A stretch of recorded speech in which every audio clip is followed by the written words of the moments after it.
Very good evening class. Welcome to YouTube channel RPSC bio academy.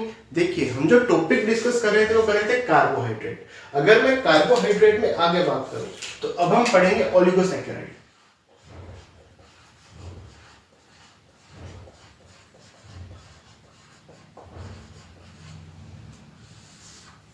Oligosaccharide, देखो यदि मैं carbohydrate लूं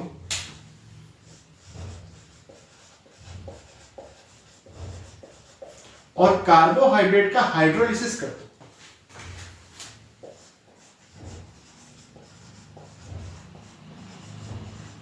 carbohydrate का हाइड्रोलिसिस करने के बाद यदि मुझे 2 से 10 मोनोसैकेराइड यूनिट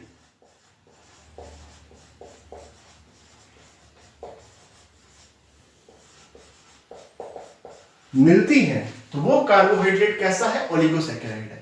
यदि कार्बोहाइड्रेट का हाइड्रोलाइसिस करने पर मुझे 2 से 10 मोनोसैकेराइड यूनिट्स मिलती हैं तो वो कार्बोहाइड्रेट कैसा है? ओलिगोसैकेराइड है।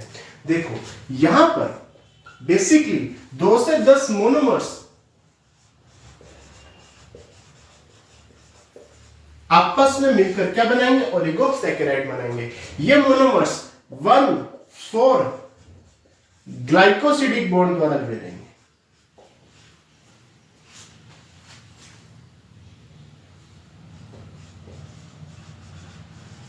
1,4 ग्लाइकोसिडिक बॉन्ड द्वारा जुड़े रहेंगे। परंतु यदि फ्रक्टोज जुड़ा है, क्या जुड़ा है? फ्रक्टोज। तो फ्रक्टोज 1,2 ग्लाइकोसिडिक बॉन्ड द्वारा जुड़े हैं।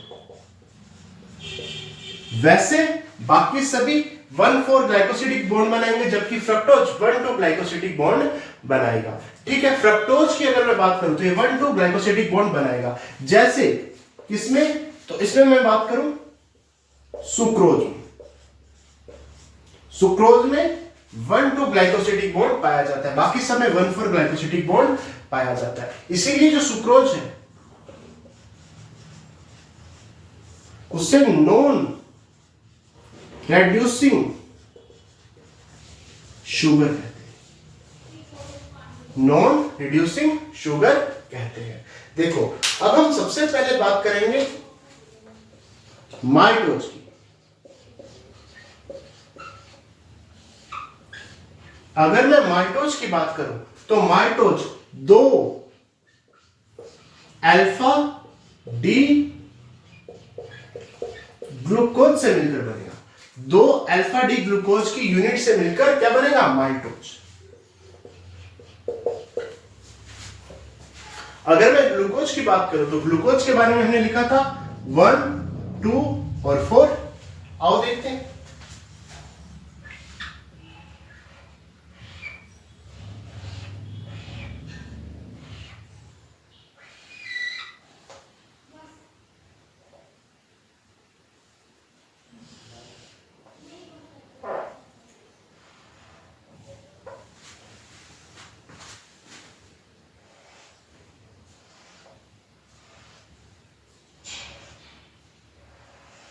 देखो यहां आएगा CH2OH 1, 2, 4 के नीचे OH आएगा। ये 1 है, ये 2 है, ये 3 है, ये 4 है, ये 5 है, ये 6 है। 1, 2, 4 के नीचे OH आएगा। OH OH OH, बाकी नीचे H आएगा और OH के सामने H लगा दो, H के सामने OH लगा दो, OH के सामने H लगा दो, OH के सामने H लगा दो, H के सामने OH लगा दो, OH के सामने H लगा दो। ठीक है, ये बन गया अल्फा डी ग्लूकोज।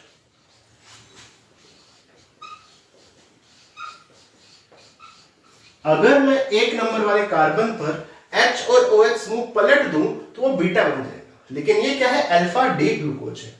इसी तरह 2 अल्फा डी ग्लूकोज है तो दूसरे अल्फा डी ग्लूकोज बनाते हैं।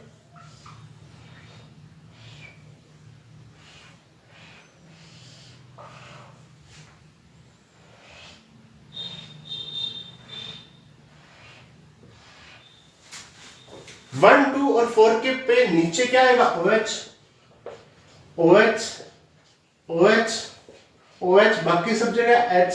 यहां पर CH2OH। अब OH के सामने H लगा दो, H के सामने OH लगा दो।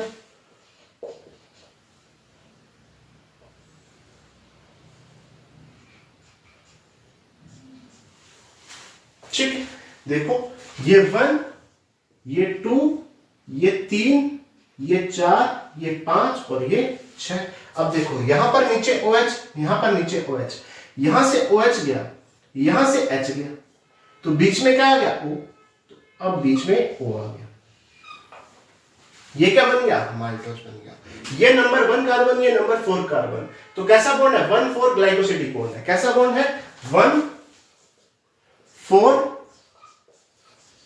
ग्लाइकोसिडिक बॉन्ड पाया जाएगा। ठीक, तो ये आ गया माल्टोज। माल्टोज के बाद आगे चलते हैं।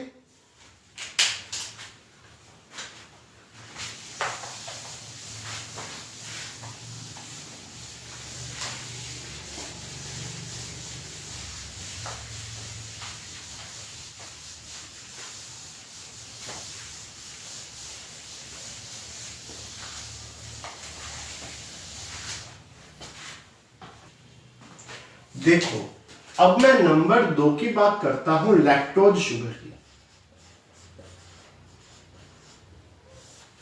अगर मैं लैक्टोज शुगर की बात करूं तो ये बेसिकली लीस्ट स्वीट है, सबसे कम मीठी शुगर यही है।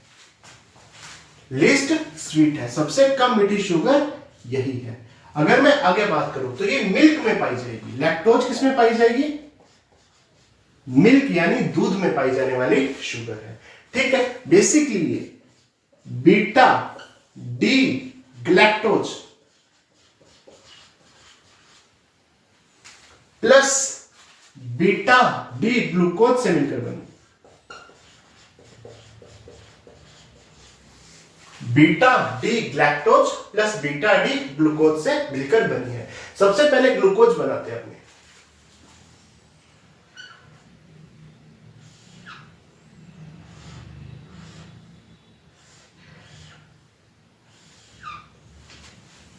ठीक है,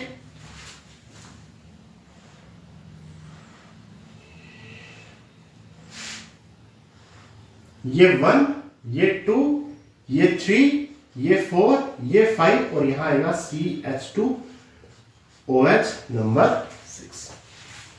5 कार्बन हो गए। ग्लूकोज के बारे में क्या पढ़ा था? 1, 2 का 4। अब 1 के नीचे OH लगाओ, नहीं आएगा। क्यों नहीं आएगा? बीटा है।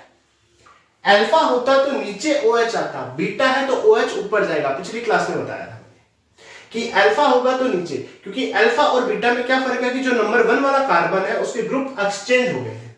ठीक है, तो अब इसीलिए OH आएगा ऊपर तो H आएगा नीचे, तो 1 वाली प्रॉब्लम सॉल्व होगी। अब 2 और 4 पर नीचे OH लो सर। अब OH लग गया है, H लगा दो, नीचे H लगा दो। अब H के सामने OH लगा दो, OH के सामने H लगा दो, OH के सामने H लगा दिया, H के सामने OH लगा दिया, OH के सामने H लगा दिया। तो ये बन गया बीटा डी ग्लूकोज।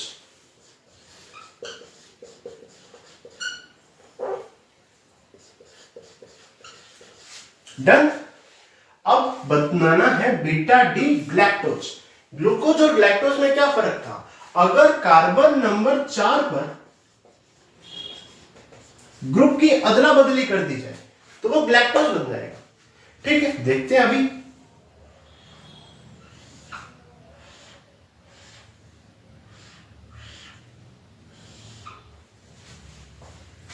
ठीक है,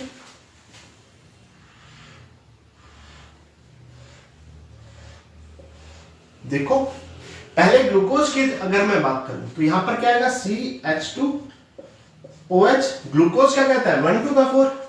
1 पर नीचे OH आएगा। 1, 2 का 4 मतलब नीचे जो चीजें आएंगी। 1 पर नीचे क्या आएगा? OH नहीं आएगा। क्यों नहीं आएगा? क्योंकि बीटा है। ये क्या है? बीटा है, तो बीटा में ऊपर चला गया।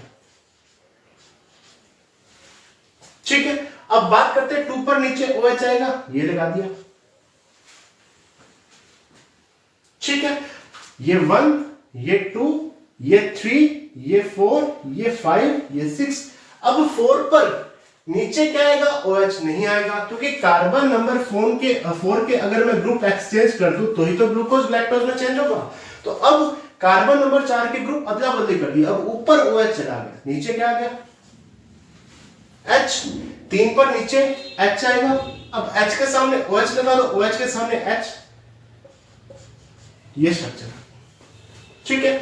अब यहां पर भी OH, यहां पर भी OH, यहां पर भी OH, यहां पर भी OH। इसने OH दे दिया, इसने H दे दिया, OH और H चला गया और वाटर बन गया। बीच में क्या है? O, ऑक्सीजन बीच में आ जाएगी, ये बन गया बीटा डी, ये बन गया लैक्टोज शुगर। कौन सी शुगर आ गई? लैक्टोज शुगर आ गई। ये है बीटा डी लैक्टोज,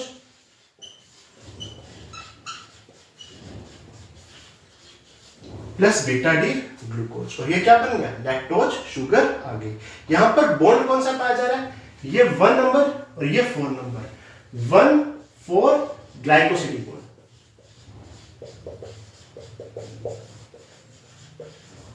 क्या बन गया? लैक्टोज बन गया। अब आगे बात करते हैं।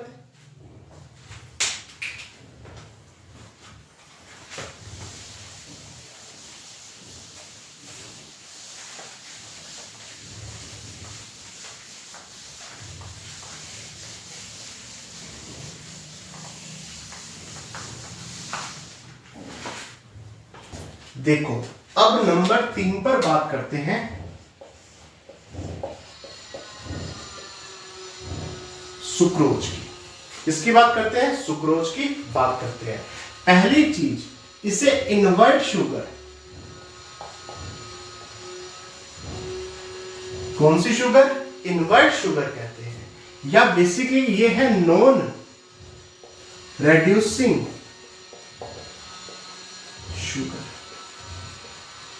इनवर्ट शुगर बोल दो या नॉन रिड्यूसिंग शुगर बोल दो, ठीक है। अगर मैं आगे बात करूं सुक्रोज की, तो प्लांट में जो फूड का ट्रांसपोर्ट होता है, जो शुगर का ट्रांसपोर्ट होता है, वो सुक्रोज की वजह से होता है। प्लांट में इसे ट्रांसपोर्ट शुगर भी कहते हैं। नॉन रिड्यूसिंग शुगर है, इनवर्ट शुगर है, प्लांट में ट्रांसपोर्ट शुगर भी इसे कहते हैं, ठीक है। सुक्रोज की अगर मैं आगे बात करूं, इसे टेबल शुगर भी आपको लिखा हुआ आ सकता है, टेबल शुगर। बेसिकली ये alpha D glucose plus beta D fructose से मिलकर अल्फा डी ग्लूकोज की स्ट्रक्चर बनाई।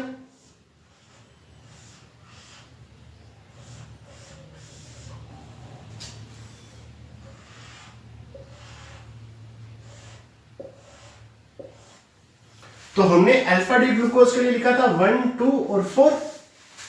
1 के नीचे OH, 2 के नीचे OH, 4 के नीचे OH, 1 2 3 4 5 और यहां आ जाएगा CH2OH6, ठीक है। 1 के नीचे OH, बिल्कुल 1 के नीचे OH आएगा क्योंकि अल्फा है। अगर बीटा होता तो OH ऊपर चला जाता, अल्फा है तो OH नीचे आएगा, ठीक है। फिर 2 के नीचे OH, ये लो, और फिर 4 के नीचे OH, बाकी जो बच गए नीचे H लगा दो, नीचे नीचे। अब H के सामने OH लगा दो, OH के सामने H लगा दो, OH के सामने H लगा दो, OH के सामने H लगा दो, H के सामने OH लगा दो, OH के सामने H लगा दो, बन गया अल्फा डी ग्लूकोज। अब बीटा डी फ्रक्टोज की मैं बात करूं,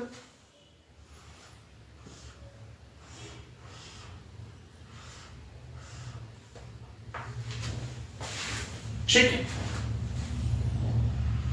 यहां आएगा CH2OH, यहां आएगा OH, नीचे OH, ऊपर H, फिर ऊपर OH, नीचे H, फिर ऊपर H, नीचे CH2OH। 1 2 3 4 5 और ये 6। यहां पर भी नीचे OH, यहां पर भी नीचे OH, यहां से OH गया, यहां से H गया, नीचे OH2 निकल गया, ये दोनों के बीच में ऑक्सीजन है, ये बन गया, ये क्या बन गया, सुक्रोज बन गया। 1,2 ग्लाइकोसिडिक बॉन्ड, 1,2 ग्लाइकोसिडिक बॉन्ड क्या बन गया, सुक्रोज बन गया।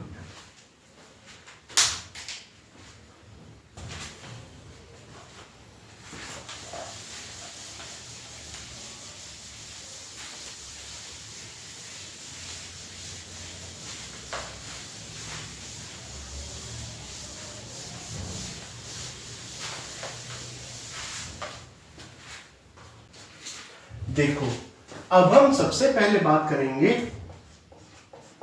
पॉलीसैकेराइड।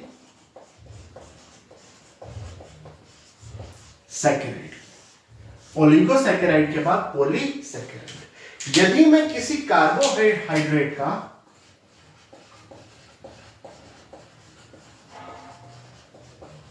हाइड्रोलाइसिस करूं, मुझे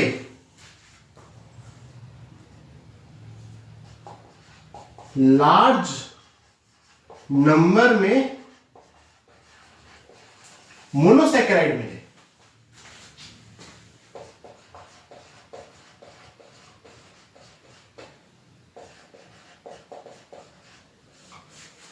देखो, यदि किसी कार्बोहाइड्रेट को हाइड्रोलाइसिस करने पर large number of monosaccharide units मिले, उन्हें क्या बोलेंगे, पॉलीसैकेराइड बोलेंगे। यहां पर बहुत ज्यादा संख्या में मोनोसैकेराइड यूनिट आपस में मिलकर क्या बनाती है, पॉलीसैकेराइड बनाती है। जैसे 6,000, 10,000, 12,000। तो इस तरह से जो मोनोसैकेराइड्स है, वो बहुत सारे मोनोसैकेराइड्स मिलकर क्या बनाते हैं, पॉलीसैकेराइड्स बनाते हैं। और यहां पर मोनोसैकेराइड्स की संख्या बहुत ज्यादा होती है। Basically do not test sweet, इनका जो टेस्ट होता है वो स्वीट नहीं होता, नॉन रिड्यूसिंग शुगर है।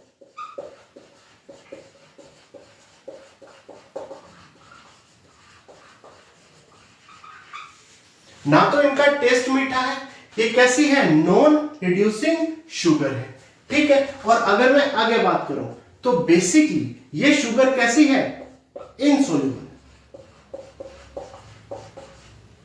इनसोल्यूबल शुगर है। अगर मैं आगे बात करूं, बेशक ये नॉन रिड्यूसिंग शुगर है,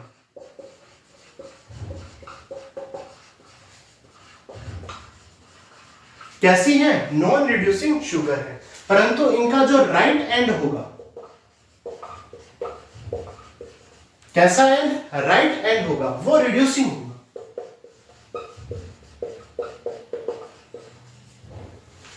और जो लेफ्ट एंड होगा,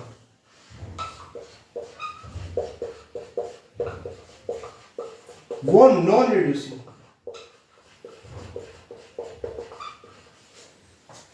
देखो, कार्बोहाइड्रेट को हाइड्रोलाइसिस करने पर यदि मुझे large number of monosaccharide unit मिले तो उन्हें क्या बोलेंगे, पॉलीसैकेराइड। यहां पर 6,000, 8,000 या 10,000 मोनोसैकेराइड यूनिट मिलकर पॉलीसैकेराइड बनाती हैं। इनका टेस्ट बिल्कुल मीठा नहीं होता, do not test sweet, non reducing sugar है, इनसोल्यूबल शुगर है। लेकिन अगर ये नॉन रिड्यूसिंग शुगर है, इनका जो राइट एंड होगा वो तो रिड्यूसिंग एंड होगा, और जो लेफ्ट एंड होगा वो नॉन रिड्यूसिंग एंड होगा। अगर मैं आगे बात करूं तो बेसिकली ये दो प्रकार की हैं, एक होमोपॉलीसैकेराइड,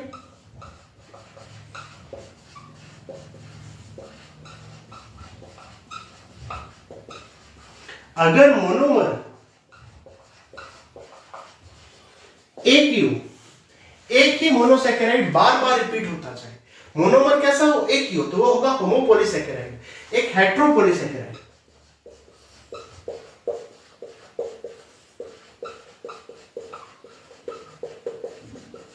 जिसमें जो मोनोमर है, मोनोमर यूनिट्स होंगी, या हम क्या बोलेंगे इन्हें, मोनोसैकेराइड यूनिट्स जो होंगी वो डिफरेंट होंगी, डिफरेंट टाइप्स की होंगी।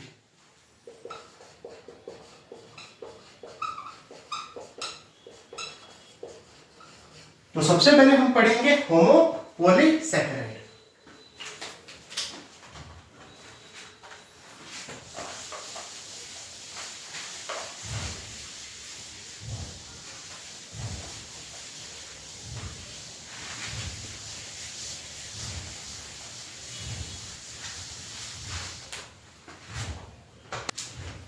देखो, अगर मैं आगे बात करूं तो सबसे पहले हम पढ़ेंगे होमो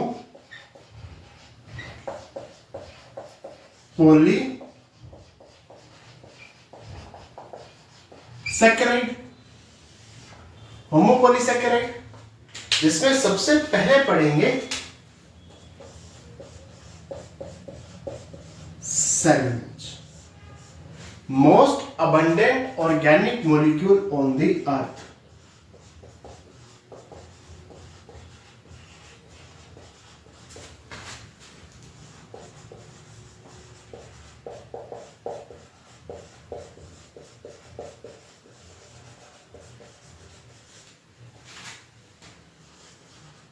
अर्थ पर सर्वाधिक मात्रा में पाए जाने वाला ऑर्गेनिक मॉलिक्यूल कौन सा है? सेलुलोज है। यहां तक कि कॉटन में 90% क्या पाया जाता है? सेलुलोज ही पाया जाता है।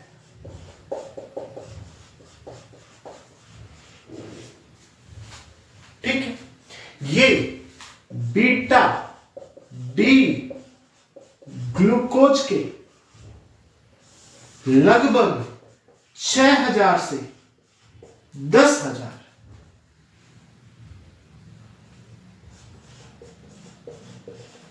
6,000 से 10,000 मोनोमर्स का बना है।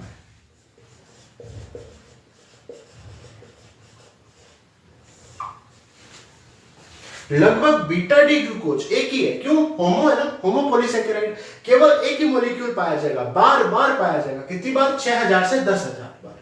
ठीक है, तो बीटा डी ग्लूकोज के 6000 से 10,000 मोनोमर से मिलकर बना है। क्योंकि होमो है तो केवल एक प्रकार का ही मॉलिक्यूल यहां पर पाया जाएगा। ठीक है, बीटा डी ग्लूकोज की स्ट्रक्चर बनाते हैं।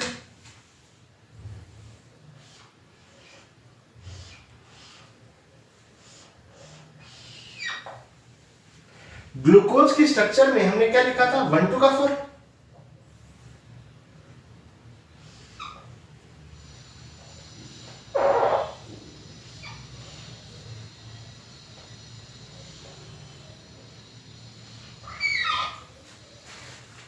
वन टू का 4। 1 पर नीचे OH, 2 पर नीचे OH, 3 पर नीचे OH और 4 पर नीचे OH। यहां पर बीटा है तो बीटा में उल्टा होगा 1 पर।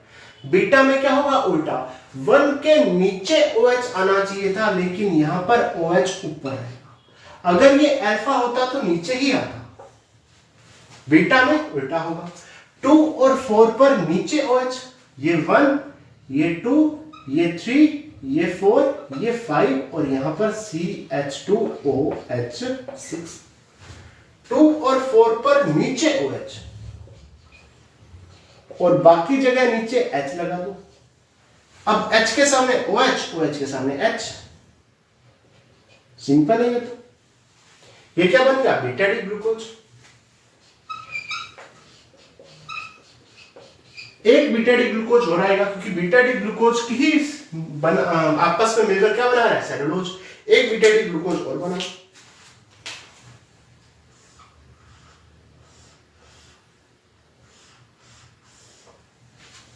सेम टू सेम बनेगा।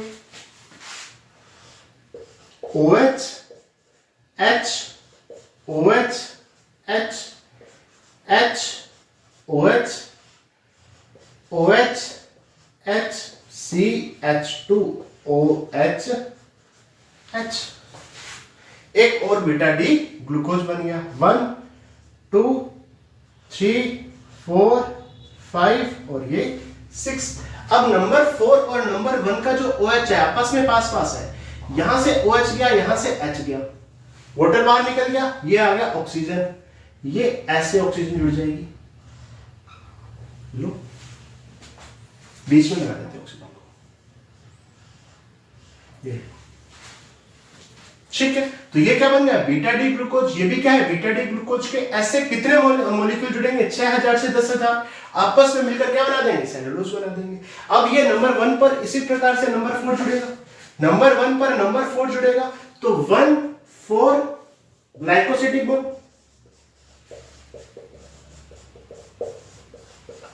दोनों तरफ बीटा ही है तो ये बीटा ग्लाइकोसिडिक बॉन्ड भी इसे बोल सकते हो। 1 4 बीटा या बीटा 1 4 ग्लाइकोसिडिक बॉन्ड भी बोल सकते हो। ये आ गया सेलुलोज। अब बात करते हैं ग्लाइकोजन की।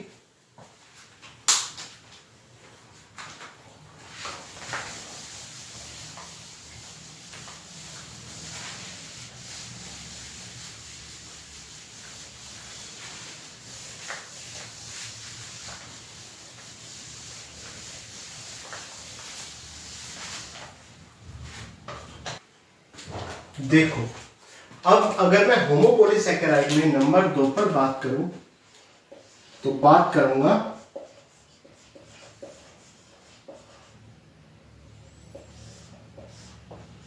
ग्लाइकोजन की। अगर मैं ग्लाइकोजन की बात करूं तो बेसिकली फंजाई और एनिमल्स में जो फूड स्टोर रहता है, किस फॉर्म में फूड स्टोर रहता है, तो ग्लाइकोजन के रूप में फूड स्टोर रहता है। बेसिकली अल्फा डी ग्लूकोज के मोनोमर्स आपस में मिलकर क्या बनाते हैं, ग्लाइकोजन बनाते हैं। हाईली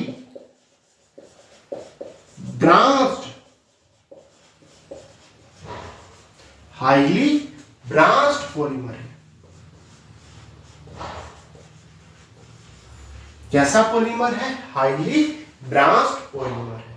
ठीक है, अब इसकी स्ट्रक्चर कैसी है, उसकी स्ट्रक्चर को देखते हैं। स्ट्रक्चर में हमें वही चीज याद रखनी है, 1 2 4, क्योंकि अल्फा डी ग्लूकोज है। आओ बने,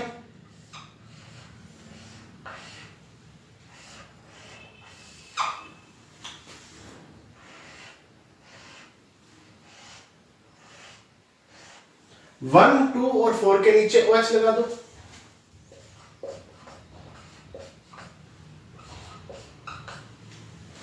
वन 2 और 4 के नीचे OH लगा दो। यहां आएगा CH2OH, OH के सामने H, OH के सामने H, नीचे H लगा दो, ऊपर OH लगा दो, यहां पर H।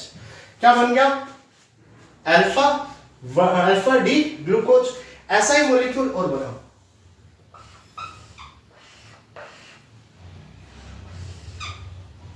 Same to same.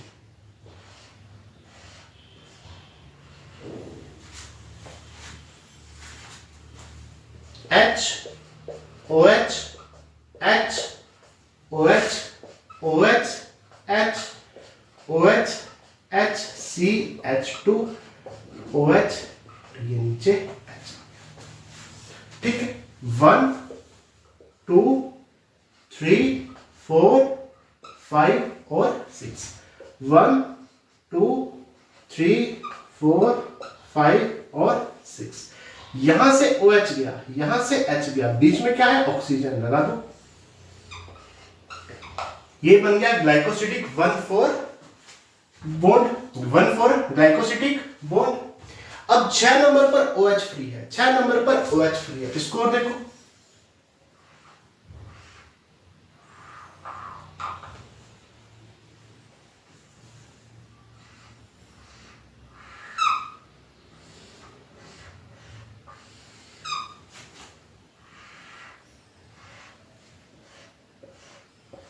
देखो। अब यहां पर भी हमें क्या बनाना है, अल्फा डी ग्लूकोज ही बनाना है, क्योंकि ये क्या है, होमोपोलीसैकेराइड है, केवल अल्फा डी ग्लूकोज ही क्या होगा, रिपीट होगा। तो ये 1, ये 2, ये 3, ये 4, ये 5 और यहां पर आएगा CH2OH6। 1 के नीचे OH, ये लो, ठीक है। 2 के नीचे OH, 3 के नीचे H आएगा, 4 के नीचे OH। अब H के सामने OH लगा दो, OH के सामने H लगा दो, यही हो गया। अब यहां पर जो नंबर 6 वाला कार्बन है, यहां पर क्या है, CH2OH है। देखो,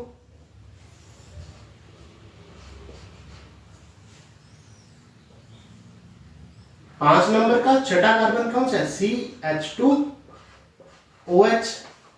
और यहां पर 1 नंबर पर क्या है, OH। ये OH यहां से चला गया, H यहां से चला गया, तो यहां पर एक ऑक्सीजन के साथ यहां पर एक इस तरह से बॉन्ड बन जाएगा। तो एक बॉन्ड बनेगा 1,4 ग्लाइकोसिडिक बॉन्ड, एक बनेगा 1,6 ग्लाइकोसिडिक बॉन्ड, एक बनेगा 1 4 ग्लाइकोसिडिक बॉन्ड, जो कि एक लंबी चेन बनाएगा, लॉन्ग चेन।